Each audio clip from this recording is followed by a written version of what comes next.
मुफ्ती साहब जी ख़िदमत में गुज़ारिश आहे त साईं यारहीं शरीफ़ जेकी असांजी सिंध में मल्हाई वञे थी ऐं यारहीं जो उनखे नालो ॾिनल आहे, इन जी हक़ीक़त छा आहे?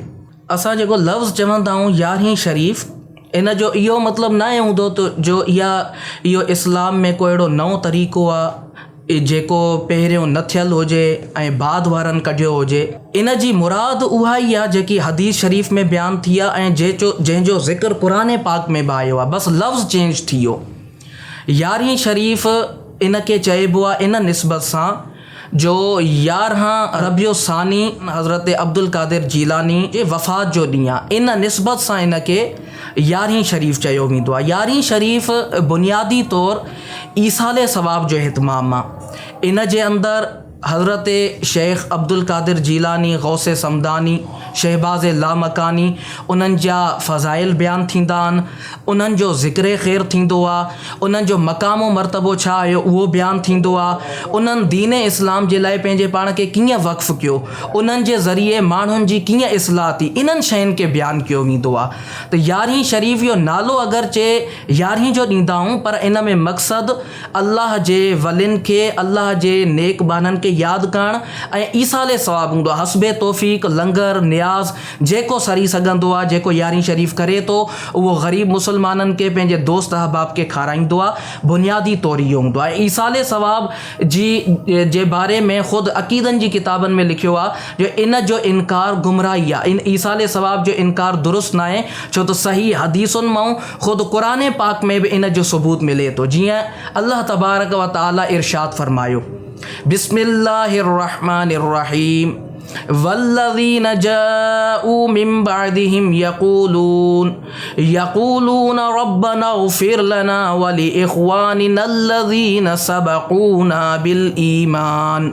जेके पहिरियनि खां पोइ आया उहे पंहिंजे पहिरियनि लाइ, पंहिंजे बुज़ुर्गनि लाइ दुआ कंदा आहिनि, ए असांजा रब असांखे बख़्शे छॾ ऐं असांजे उन्हनि भाइरनि खे बख़्शे छॾ जेके असां खां पहिरियों गुज़रिया ईमान साण।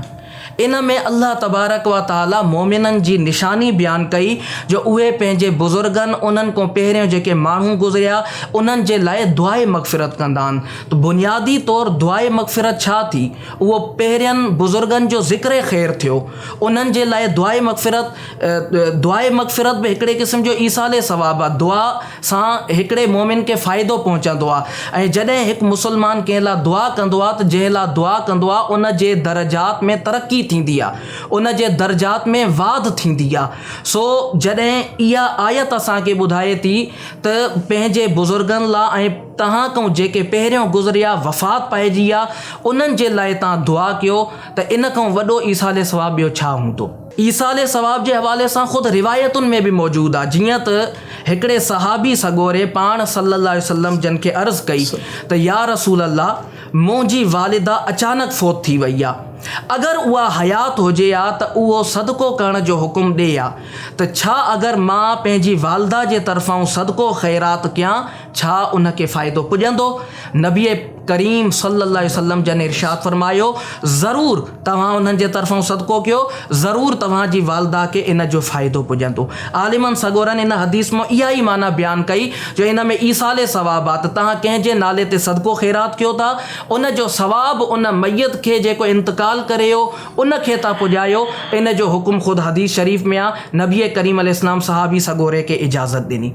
यारहीं शरीफ़ ते 11 रबियुल सानी ते हज़रत अब्दुल कादिर जीलानी जी वफ़ात थी। इहो ख़ुदि बिल इत्तिफ़ाक़ किताबनि में लिखियल आहे। जीअं शेख मुहक़िक़ अब्दुल हक मुहद्दिस देहलवी रहमतुल्लाह अलैह पंहिंजे किताब मा सबत बिसुन्ना में लिखियो जो 11हीं तारीख़ ते हज़रत अब्दुल कादिर जीलानी रज़ियल्लाहु अन्हु जी वफ़ात थी।